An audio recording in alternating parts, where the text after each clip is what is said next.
When King Edward the Confessor died on January 5th, 1066, he left behind not only a crown, but a country perched on the precipice of transformation. His death marked the end of the House of Wessex, and with it, the fragile political balance that had allowed England to remain relatively stable under his reign. England was left without a clear heir to the throne. Edward had no children, no son to carry his line, and into that void stepped multiple contenders, each armed with blood claims, ambition, and vastly different visions for the kingdom. Three powerful men laid claim to the English crown after Edward's death. First, Harold Godwinson, England's most powerful noble and Edward's brother-in-law. Then, Edward's cousin, William, Duke of Normandy. And lastly, Edward's half-brother Tostig, who enlisted the help of Harald Hardrada, King of Norway. Decades earlier, during a period of political upheaval in England, Edward and his family had lived in exile at the court of William's grandfather, Duke Richard II of Normandy. There, the young Edward was treated with generosity and protection. Edward himself was the son of a Norman princess and a cousin of William. According to Norman chroniclers, Edward remained close to the Norman court and was grateful for the support he had received. He designated William as his successor, a gesture born of both political calculation and personal gratitude. While he had allegedly promised the crown to William years earlier, Edward spent his final years increasingly influenced by Harold Godwinson. In his final days, Edward reportedly named Harold as his successor. Harold Godwinson, Earl of Wessex, and Edward's brother-in-law, was a seasoned nobleman and military commander with the backing of the Anglo-Saxon nobility in general, as well as the powerful council of major English lords and advisors. They supported Edward's last wish and endorsed Harold as king. Harold's election reflected his leadership, military skill, and political influence, qualities considered essential for safeguarding the kingdom. Although Edward may have made succession promises to others, the Anglo-Saxon council deemed Harold the most viable choice. Harold moved quickly, some said too quickly. On January 6th, the very day after Edward's death, he was crowned as king by the Archbishop of York, and the council eager to avoid chaos and potential foreign invasion. Yet uncertainty was precisely what followed. Across the Channel in Normandy, Duke William prepared to challenge Harold's claim with every means at his disposal. By his account, Harold had sworn an oath in 1064 to support William's succession. To William, Harold's coronation was not only a political betrayal, but a sacred breach of honor. The crown in his eyes had been promised and was rightfully his. According to Norman law, it was the original designation of an heir that held legal weight, as they believed a dying ruler's final decisions could be made under pressure or misguided emotion. In contrast, English law respected the last living will of the monarch. Thus, two systems of law produced two legitimate claimants, and neither would yield. William believed that God alone would decide who should rule, and that decision would come on the battlefield. His mind was made up. He would cross the Channel and take the crown by force. To many, William's plan seemed sheer madness. He intended to launch an unprecedented invasion across the English Channel with nearly 1,000 ships, 7,000 men, 2,000 horses, and all the supplies. It would be a perilous landing. Should the invasion fail, Normandy itself could be at risk. It was an audacious, high-stakes gamble. The third claimant to the throne, Harald Hardrada, King of Norway, entered the scene by invading England from the north. Allied with Harold Godwinson's exiled brother Tostig, he launched a Viking assault on Yorkshire. Newly crowned King Harold Godwinson responded swiftly, marching his army north and defeating the Norwegians at the brutal Battle of Stamford Bridge on September 25th. Although victorious, Harold's army suffered heavy losses and was physically exhausted. This northern campaign, so close to William's invasion, would prove critical. By the time Harold turned south to face William, his forces were depleted, and the timing could not have been worse. Meanwhile, William wasted no time. He recognized the urgency. The matter of the crown had to be settled swiftly. But William also possessed the foresight to prepare for more than just a battle. He would launch a calculated, technically advanced, and precisely orchestrated invasion.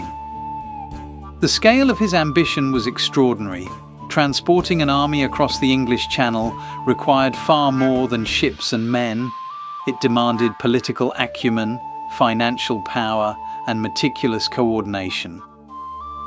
What makes William's eventual conquest extraordinary is not just that he prevailed, but that he accomplished one of the most sophisticated amphibious invasions in medieval history, a feat that could only be compared to the best campaigns launched by the Roman Empire in terms of scale and sophistication. William's first step was to secure the Pope's blessing. He convinced Pope Alexander II that Harold was a usurper who had violated a sacred oath. The Pope granted him a consecrated banner, transforming William's campaign into a holy war and helping him attract broader support. As early as February or March 1066, William began to recruit across France, while his core forces came from Normandy. He enlisted warriors from Brittany, Flanders, and other regions. These were not merely hired swords, but ambitious knights and lords, enticed by promises of land and plunder in England. His multinational army was unified by belief in his leadership and the rewards of conquest. Medieval chroniclers exaggerated their numbers. Some claimed 60,000 crossed the Channel, but modern historians, using logistical analysis, estimate closer to 7,000 to 8,000 men and 2,000 to 3,000 horses. Even so, the scale was staggering. Horses posed particular challenges. Transporting them was both dangerous and delicate.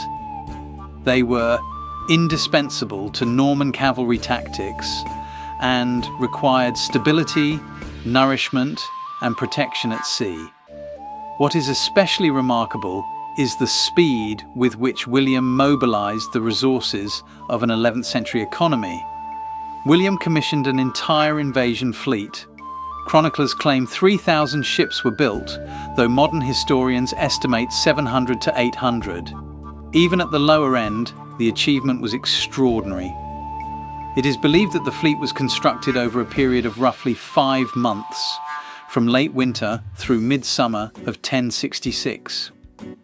To accomplish this, thousands of labourers, shipwrights, carpenters, blacksmiths, and unskilled workers were mobilized across Normandy.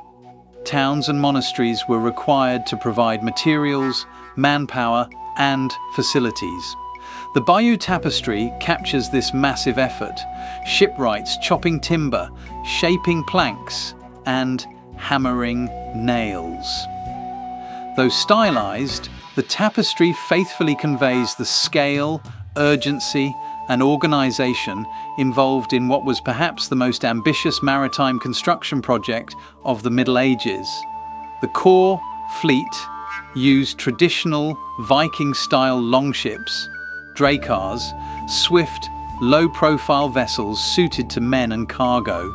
But for horses, William innovated. His shipwrights created broad-beamed, flat-bottomed transports inspired by Mediterranean and Byzantine designs. With higher sides and padded stalls, they reduced the danger of panic or injury. Each could carry 10 to 20 horses. More than 100 of these specialized ships were constructed. These vessels made it possible to move nearly 2,000 horses along with feed and water, an almost unheard of feat at the time. Horses were boarded at low tide to avoid the destabilizing motion of waves. Ships were secured to dry land, and horses ascended sloping ramps. With 7,000 men and 2,000 horses, all had to board within hours. As the tide rose, ships lifted gently from shore. Moorings were released, and vessels drifted into the estuary and onward to the sea. The calmness and discipline required of both horses and handlers was immense. Each animal had to be trained to stand still, remain calm, and trust its rider. Any misstep, any moment of panic, could spell disaster. To minimize risk, armor was stowed below decks. Knights were forbidden to wear it on board, reducing the chance of injury or drowning. This small detail reflects William's grasp of logistical nuance and risk mitigation. By mid-July 1066, he ordered his forces to rally at Dives-sur-Mer and later Saint-Valery-sur-Somme on the Normandy coast. On this vast 250-acre encampment, more than 1,000 tents were erected. The massive ships stretched beyond the horizon. Among the 7,000 men were soldiers, sailors, cooks, blacksmiths, grooms, carpenters, a self-sustaining war machine. For nearly 2 months they waited for favourable winds. William had to maintain cohesion, morale, and supplies. It was a costly enterprise. Without steady rations and discipline, the army could have dissolved. The scale of the logistical challenge cannot be overstated. William's army was stranded by unfavourable weather for weeks. Ships sat idle in port, yet William held his forces together, kept them fed, and preserved morale. He used the delay wisely. While a single battle could decide a throne, his army had to be ready to face Harold's formidable troops. William trained his knights, who hailed from various regions, and forged them into an elite, cohesive force. They also had to master the rapid embarkation and disembarkation of 2,000 horses. It was a military exercise in patience, planning, and preparation. William's force of roughly 7,000 men included 2,000 cavalry, mounted knights and squires, 4,000 infantry, spearmen and swordsmen, and around 1,000 archers and crossbowmen.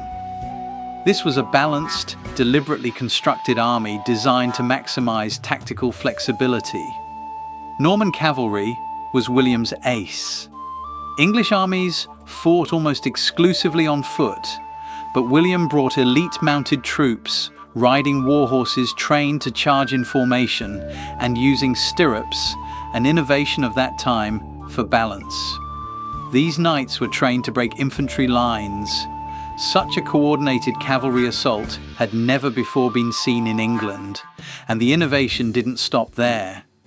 William carried prefabricated wooden castles. Upon landing at Pevensey, his men quickly refortified an old Roman fort. Within days, they assembled a flat-pack Motte and Bailey fortress near Hastings. Timber had been shipped in pieces. Within hours, a Norman base was operational, defensive, strategic, and psychologically unsettling to the English, who had few castles of their own. Logistics were tight. Ships carried not just weapons, but food, water, wine, grain, and construction materials. Bread was baked, bacon salted, cheese packed in crates. Horse fodder was stowed. Reports say William drank wine with breakfast on the day of the landing, a gesture of poise, not indulgence. By late summer, the force was ready. The wind, however, remained stubborn.